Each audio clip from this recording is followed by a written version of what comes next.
오늘 심리 읽어드립니다에서는 누구나 한 번쯤은 해봤던 그런 고민에 대해서 말씀드려보려고 합니다. 이럴 때 있으셨죠? 내일까지 꼭 해야 하는 일이 있는데 도무지 집중이 안 되는 경우. 그런데 재밌는 건 이런 경우에 오히려 더 딴짓을 합니다. 그러다 보면 시간은 점점 늦어지고요. 새벽에 머리를 쥐어뜯으면서 대체 왜 난 이렇게 집중이 안 될까? 괴로워하면서 밤을 새웠던 그런 좌절의 순간들 누구나 다 한 번씩은 있으실 겁니다. 게다가 코로나 팬데믹이 장기화되면서 집중이 더 안 되는 상황들이 계속 생기고 있죠. 바로 비대면으로 진행하는 회의나 수업. 그러면서 많은 분들이 집중이 더 안 돼 괴로워하시고 뭘 해도 집중할 수 없고 그러다 보니까 딴짓을 하는 건 더 많아지고 그러다 보니 일하는 시간은 더 늘어나면서 계속해서 악순환이 발생하게 되죠. 이런 악순환이 비대면 시스템에서 더 심각해졌다는 건 부인할 수는 없습니다. 자, 이렇게 집중력 때문에 고민이다 싶은 분들은 주목해 주십시오. 당신이 집중하지 못하는 이유, 어떻게 하면 집중도를 확 올릴 수 있는지 읽어드리겠습니다. 안녕하세요. 인지심리학자 김경일입니다. 실제로 팬데믹 이후 집중도에 대한 고민이 아주 높아졌다는 걸 보여주는 사례들이 있죠. 영국 유니버시티 칼리지 런던 심리학과의 데니얼 리처드슨 교수 연구진이 바로 최근에 발표했던 비대면 수업의 집중도를 올리는 방법에 대한 연구. 리처드슨 교수 연구진은 코로나 팬데믹으로 대학이 문을 닫고 모든 강의가 온라인으로 진행되자 여기에 착안해서 심리실험을 진행합니다. 심리학과 학부생 100명을 대상으로 매주 온라인으로 세미나 수업을 진행하면서 절반은 새로 개발한 화상회의 신호체계를 가르치고 나머지 절반에게는 그전처럼 똑같이 그냥 수업을 받게 했습니다. UCL 연구진이 개발한 화상회의 신호체계는 상대방의 말에 공감하면 손에 가슴을 대고 상대의 의견에 확신이 없으면 손바닥을 바닥으로 하고 두 손을 어깨 높이로 올리는 것, 또 질문이 있으면 손바닥을 머리에 대고 말하고 싶을 때는 손바닥을 앞으로 보이며 손을 머리 위로 올리도록 했죠. 상대가 잘했다고 생각되면 두 손을 모으도록 하기도 했습니다. 결국은 비대면 화상 수업을 들으면서 손을 사용해서 반응하게 한 거죠. 결과는 어땠을까요? 수업을 들으면서 손을 사용한 학생들은 다른 학생들보다 수업 만족도가 16%나 높게 나왔고요. 함께 수업받은 사람들을 알고 있다는 느낌도 19% 상승했습니다. 의견을 쉽게 나눌 수 있었다는 답은 22%나 높았죠. 이건 사실 다른 심리학 연구에서도 상당 부분 이미 증명된 사실입니다. 상대의 몸동작을 이해하면 사회적 유대감과 협동심이 증가된다고 하거든요. 결국 손동작을 사용함으로써 상대방에게 좀 더 집중할 수 있게 된 거고요. 상대방도 나에게 좀 더 집중할 수 있게 되는 거죠.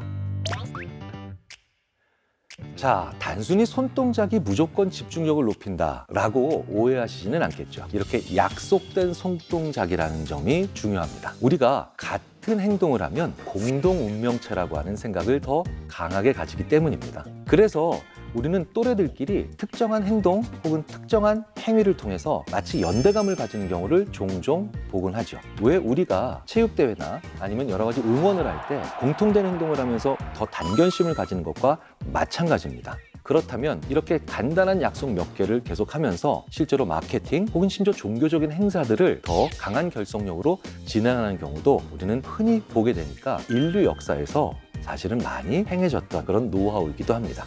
사실 저도 지금 화상으로 수업을 많이 진행하고 있거든요. 물론 다른 교수님들도 대부분 지난 2, 3년 동안 그러셨을 겁니다. 비대면 화상회의나 수업의 집중도가 떨어진다면 그런 고민을 하시는 분들이 계시다면 본인들만의 수신호를 만드는 게 도움이 될 거라는 걸 이번 연구를 통해서 우리가 알 수 있다는 거죠.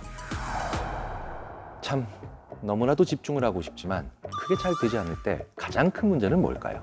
영어에서 집중한다라고 했을 때 쓰는 표현이 하나 있죠. Pay attention to. 이 표현에서 우리는 중요한 진실 하나를 알게 됩니다. 우리가 집중을 할 때는 무언가를 pay, 즉 지불해야 한다는 거예요. 그러니까 우리가 집중을 위해서 내가 가진 자원을 지불하고 있다는 거죠. 그렇다면 이 말의 의미는 또 뭘까요? 내가 가지고 있는, 즉 지불할 수 있는 게 없다면 집중할 수도 없다는 거예요. 우리가 어떤 일에 집중할 수 없는 가장 중요한 근본적인 이유는 지불할 수 있는 자원이 없다, 즉 피곤하다는 겁니다. 지불할 수 있는 정신적 자원이 없다는 거예요. 피곤하면 집중 못합니다. 만약 정말 중요한 무언가를 해야 하는 순간이 온다면 피곤하지 않은 그런 컨디션을 만드는 것부터가 가장 중요한 문제라는 거죠. 사람은 계속 주구장창 집중할 수는 없습니다. 만약 집중해야 하는 회의가 있다면 그 회의와 회의 사이에 내 정신적 자원을 충전할 수 있는 여백의 시간은 반드시 필요하다는 거예요. 자, 그러면 피곤하지 않은데도 우리가 집중하지 못하는 이유는 뭐가 있을까요? 다른 것에 집중하고 있기 때문입니다. 다른 곳에 내 시선과 내 시간과 내 정신적 자원을 빼앗기고 있다는 거예요. 왜 혼자 있는 집에서는 공부가 잘 안 될까요? 그런데 왜 사람이 많은 도서관에서는 오히려 공부가 잘 될까요? 간단한 문제죠. 내 공간에는 많이 익숙하고 내가 쉽게 사용할 수 있는 아이템들이 있습니다. 게다가 그걸 제약 없이 사용할 수 있죠. 그러니까 내 시선과 시간을 쉽게 뺏긴다는 거예요. 그래서 집에서 집중하려고 도서관에나 있는 칸막이 책상을 타는 경우가 종종 있잖아요. 집중력을 높이고 싶다. 그런 경우에 할 수 있는 가장 쉬운 방법이 있습니다. 먼저 내 책상에 보이는 무언가를 많이 없애는 거예요. 책상에 뭐가 있든 집중해야 할 땐 그게 잘 보입니다. 그러니까 치우는 시간을 절대 아까워하지 말고 그것부터 먼저 하셔야 됩니다. 그 약간의 치움으로 인해서 나는 내 자원을 잘 쓸 수 있는 훨씬 더 긴 시간을 만들어낼 수 있기 때문이죠. 집중력을 높이고 싶을 때 쓸 수 있는 또 하나의 방법이 있습니다. 온도를 약간 낮추는 거죠. 우리가 이런 얘기를 하잖아요. 마음이 따뜻하다. 혹은 그 반대로 간담이 서늘하다. 자, 어떤 상태에서 더 집중이 잘 될까요? 무언가 약간 서늘할 때 집중이 잘 되겠죠. 물론 그렇다고 온도를 마구 낮추시면 안 되겠죠. 너무 춥지도 않고 약간 서늘할 정도. 즉, 쾌, 불쾌 차원에서의 차이는 없는 상태에서 약간 낮아졌다. 이런 느낌은 굉장히 중요합니다. 그런데 그 중간을 지나 아예 불쾌로 간다면 강한 방어 본능이 나와버려서 그것으로 인해서 집중하기가 어려워지게 되겠죠. 인간은 오랜 세월 동안 높아지는 온도를 통해서 개방적이 됩니다. 그래서 살짝만 온도를 높여도 사람들에게 더 우호적이고 회의에서 서로 상대방에게 개방적인 상태를 취하게 된다. 다양한 연구를 통해서 관찰이 되고 있죠. 자, 그렇다면 집중한다는 건 뭔가요? 개방적이 되는 게 아니죠. 나의 자원을 좀 더 이기적으로 쓴다는 차원이 될 겁니다. 우리 인간은 더 차가워지고 추워지는 상황에서 훨씬 더 생존에 대한 본능을 강하게 느끼죠. 환경 자체가 그렇게 설계되어 있었으니까요. 그래서 집중하고 싶으시다면 온도가 약간 떨어지고 있다라고 하는 그런 느낌과 상황을 살짝만 연출해도 도움이 된다는 겁니다. 집중력을 높이고 싶을 때 쓸 수 있는 또 하나의 방법이 있습니다. 바로 나를 감시해줄 누군가를 만드는 거죠. 최근에 저희 둘째 딸이 공부하는 방에 어떤 물건을 빌리러 갔다가 정말 깜짝 놀랐던 적이 있어요. 저희 둘째 딸이 공부하는데 그 앞에 다른 얼굴이 둥둥 떠 있는 겁니다. 친구랑 영상을 연결하고 서로 공부하는 모습을 지켜보고 있던 거예요. 서로 집중력이 떨어지는 순간 공부에 집중해라 라고 명시적으로 말하진 않아도 암시를 줄 수 있는 존재를 만들어 놓은 겁니다. 제가 정말 좋은 방법이다 라고 생각했고요. 그 친구와 제 둘째 딸은 서로에게 격려를 해주고 그리고 긍정적 감시를 해주는 그런 넛지들을 쓰고 있었던 겁니다. 인간의 내적 동기를 오랫동안 연구해왔던 엘리트 피스바 같은 교수는 다른 사람이 집중하는 모습을 보는 게 심지어 무관한 일을 내가 지금 하고 있음에도 얼마나 많은 영향을 미치는가에 대해서 지금까지 잘 연구해온 그런 사람입니다. 특히 어떨 때 이런 효과가 크냐? 나에게 동기가 부족할 때, 해야 되겠다라는 생각을 잘 안 만들고 있을 때 누군가 무언가를 열심히 하는 모습을 본다는 건 그것 자체로 나에게 아주 좋은 자극이 됩니다. 실제 다른 사람의 시선이 결과에 긍정적인 영향을 미친다. 이런 연구들 꽤 많죠. 미국 캘리포니아 주립대학교 찰스 워링엄 교수 연구진이 육상 선수들을 통해서 다른 사람의 시선에 대한 실험을 진행한 적이 있습니다. 마라톤 코스 중간 잔디밭에 사람을 배치해놓고 육상 선수를 달리게 했죠. 처음부터 중간까지는 그냥 달리고 중간 지점부터 사람이 달리는 걸 끝까지 끈질기게 바라보게 한 거예요. 결과는 어땠을까요? 육상 선수의 달리기는 누군가 지켜본다고 느끼는 그 순간부터 빨라지고 좋아지기 시작했다는 겁니다. 누군가 나를 보고 있다 혹은 바라봐주고 있다 그 시선에 대한 느낌만 가지게 돼도 무의식 중에 더 힘을 내고 속도를 높일 수 있게 된다는 거예요. 우리는 다른 사람의 시선을 느끼면서 자신이 하는 일에 더 집중할 수 있다는 겁니다. 요즘 화상회의 때 집중력이 너무 떨어진다 이런 걱정을 하는 분들이 계시다면 아주 쉬운 또 다른 한 가지 팁을 말씀드리겠습니다. 우리는 화상에서 정면으로만 보잖아요. 그런데 내 뒷모습도 볼 수 있는 카메라를 하나 달아서 혹은 옆모습을 볼 수 있는 카메라를 하나 달아서 옆 혹은 뒤에 설치하시라는 겁니다.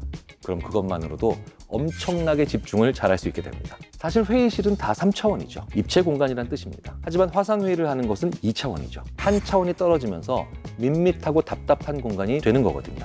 그 결과 당연히 집중도도 떨어질 수밖에 없게 되죠. 그런데 내 한쪽 모습을 더 보여줌으로써 몸 전체가 긴장하게 됩니다.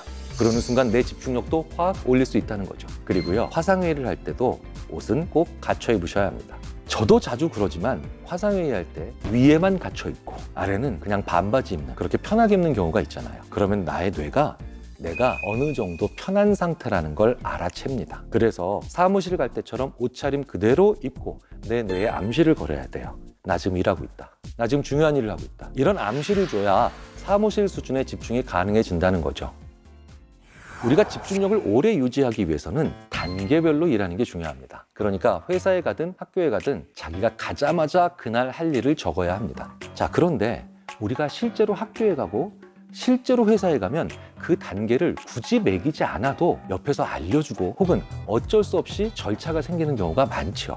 하지만 내가 집에서 공부하거나 재택근무를 하는 경우에는 내가 그 순서를 능동적으로 더 적극적으로 매겨야 됩니다. 첫 번째, 두 번째, 세 번째 이렇게 숫자를 매겨서 내 일의 순서를 정해보는 거죠. 그러다 생각처럼 일이 안 되면 순서를 바꿔보고 다른 일과 묶어서도 해보고 하면서 적혀있는 할 일의 리스트를 하나씩 정리해 나가는 거죠. 그러면 진도감이라는 게 생깁니다. 우리는 평소에 진도감이라는 걸 어디서 많이 느낄까요? 주로 게임을 할 때 많이 느낍니다. 게임은 몇 퍼센트 달성했다, 미션을 몇 개까지 해냈다 이런 식으로 계속 진도감, 즉 변화의 감각을 계속 만들어주잖아요. 일에도 이렇게 진도감을 만들면 집중할 수 있는 2차적 동기가 생깁니다. 일을 해냈다 혹은 일을 망쳤다라고 하는 이분법적으로 하루를 생각하는 게 아니라 지금 오후 2시인데 내가 지금까지 적은 일들의 70%를 했어. 30%가 남았네.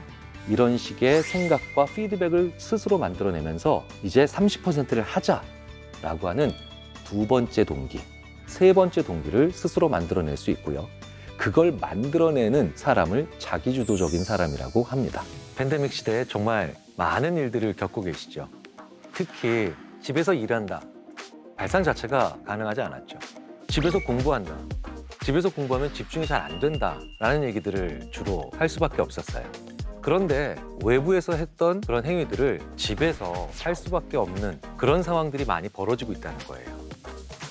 그러니까 집에서 무언가를 해야 되는데 집중이 잘 안 되고 흥미도 떨어지고 그걸 시키는 분들의 입장에선 내가 지켜볼 수 없으니 또 불안하고 그런데 팬데믹 이후의 세상에서도 집에서 해야 될 일들은 어느 정도는 유지가 될 겁니다.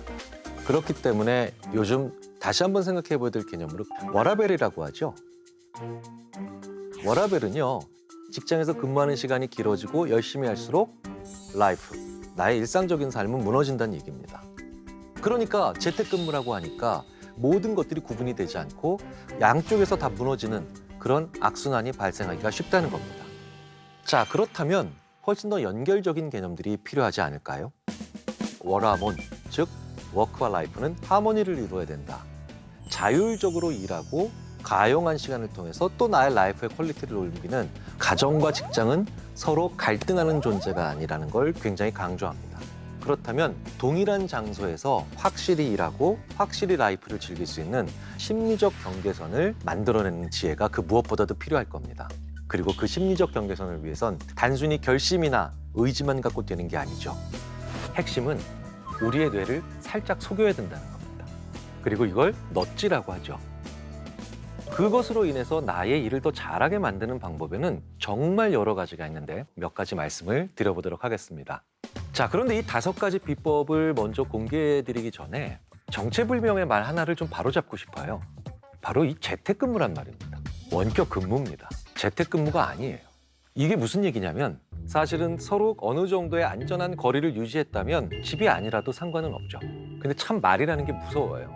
재택근무라고 하는 말을 우리가 쓰면서 집에서 일해야 되고 다른 곳에서 접속을 하면 마치 근무지를 이탈한 것 같은, 그러니까 핀잔을 주는 그런 상황이 벌어진다는 거예요. 재택근무가 아니라 원격근무가 맞습니다. 어디에서든 일 잘할 수 있는 5가지의 비법 공개해드립니다. 그중에 첫 번째가 바로 나는 일을 하고 있다고 암시를 줘야 된다는 거예요. 출근한다는 건 일터로 입장했다는 뜻이에요. 그렇다면 이렇게 일터로 입장한 것처럼 나의 뇌도 심리적으로 입장을 해야 됩니다. 우리의 뇌는 참 재밌어요. 그 공간에서는 무언가를 해야 된다라고 하는 가정이 있습니다. 그렇기 때문에요, 내가 일을 하기 전에 컴퓨터로 게임을 하거나 아니면 SNS를 하고 있었다. 그 창을 밑으로 내렸다고 해서 다른 일을 할 수 있다 라고 생각을 하시면 안 된다는 겁니다. 완전히 프로그램을 종료하시고 잠시라도 방 바깥으로 나가셔야 돼요.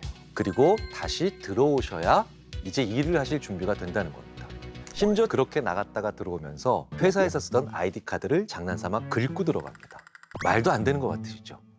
하지만 이런 가벼운 행동 몇 가지가 우리 뇌에게 아주 긍정적인 착각적 암시를 줍니다. 바로 나는 일터로 입장하고 있다는 거죠. 두 번째로 원격 근무에 중요한 포인트가 있습니다. 자세입니다. 우리가 자세를 바로 해 이런 얘기하죠. 어떨 때 이런 얘기하나요? 내 얘기에 경청하게 만들 때 이렇게 얘기합니다. 자세가 왜 중요하냐면요. 바로 인간의 몸과 마음이 일치되어 있기 때문입니다. 자, 그렇다면 나의 원격 근무 자세는 어떤지 한번 찍어볼 필요가 있겠죠. 직장에서의 자세와 얼마나 다른가. 일단 다리 하나가 위로 올라가 있어요. 자세부터 먼저 바로 하자는 거죠. 그래서 저는 중요한 글을 읽을 땐 차렷 자세와 같은 약간의 긴장감을 유발하는 자세를 취하고 읽게 되죠. 그런데 저는 반대로요. 이거를 볼 때 내가 좀 느슨한 마음이 필요하겠다. 소파에 가서 거의 눕다시피 합니다. 하지만 직장에선 그렇게 할 수가 없죠. 그런데 오히려 그걸 할 수 있다는 거죠. 그래서 저는 홈 오피스 룩도 우리가 생각을 해봐야 된다는 거예요. 집이라는 곳에서 일해야 될 때 어떻게 옷을 입어야 되는가? 똑같이 입어야만 할까요? 혹은 집에서 입는 것처럼 그냥 아주 편한 옷을 입어야 될까요? 온라인 회의를 할 때 상의는 신경을 쓰죠. 남들에게 보이는 내 모습 때문입니다. 하지만 참으로 재밌게도 나의 몸은 하의에 더 많은 신경을 씁니다. 내가 청바지를 입고 있다면 나는 어딘가에 놀러 가고 싶은 거고요. 그리고 내가 오피스에서 입었던 바지를 입었다면 좀 더 일을 할 준비가 잘 돼 있는 거예요. 심지어는 양말을 신고 있느냐 신고 있지 않느냐에 따라서 집중도도 어마어마하게 큰 차이가 납니다. 나는 어떻게 입어야 효율을 낼 수 있느냐 한 번쯤 우리가 생각해 볼 필요가 있죠. 세 번째, 화면을 향한 나의 눈의 각도를 조절하는 겁니다. 이 각도는 자세와도 상당 부분 연동이 되죠. 그리고 우리는 이 각도를 실제로 내가 일하는 일터에서 무의식 중에 잘 맞춰왔었어요. 어떤 내용을 전반적인 개요를 파악하기 원하신다면 내가 내려다보면서 봐야 된다는 거예요. 반대로 구체적인 내용을 보고 싶다면 자세를 낮춰서 올려다 봐야 된다는 거죠. 수많은 연구들에서 이 효과가 증명이 됩니다. 그렇기 때문에 각도나 자세나 위치를 바꿀 수 있는 제품에 우리가 많은 돈을 지불한다는 겁니다. 그게 중요하다는 것을 알고 있다는 뜻이에요.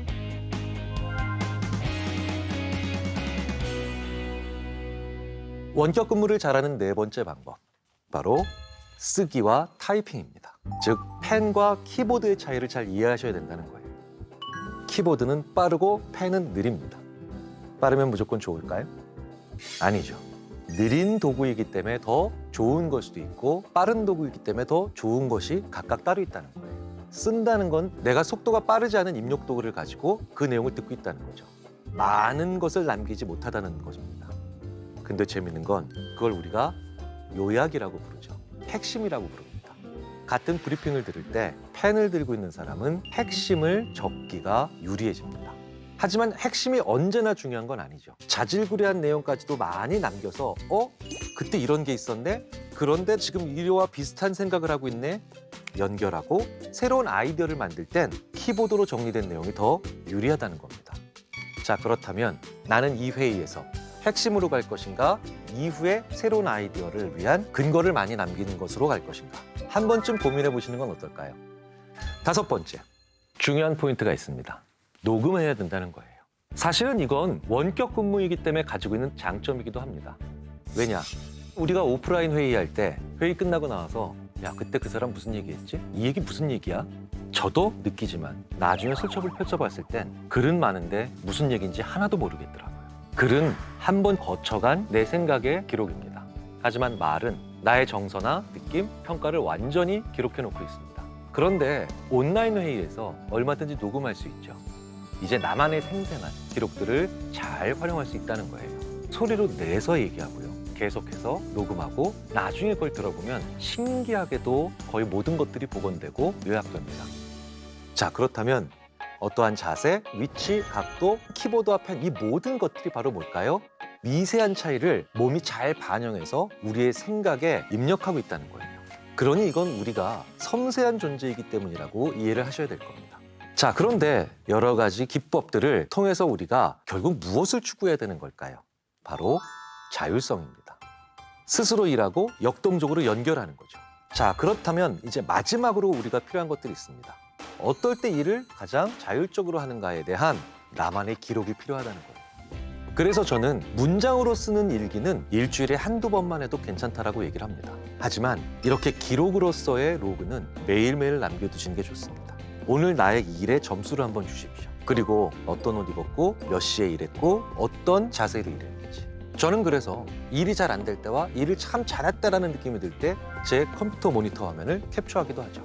재밌게도 일이 잘 될 때와 잘 되지 않았을 때의 공통적인 패턴은 계속해서 나옵니다. 그렇다면 이제 역으로 저는 그 패턴을 만들어 놓고 일을 할 수도 있겠죠. 그것만으로도 일을 잘할 수 있거나 공부를 잘할 수 있는 훌륭한 환경이 설계되죠. 인간은 의지력과 노력만으로 성공하거나 훌륭해지는 존재가 아닙니다. 패턴들을 알기 시작하고 같은 노력으로 훨씬 더 큰 결과의 차이를, 긍정적 결과들을 만들어낼 수 있지 않을까 생각이 듭니다.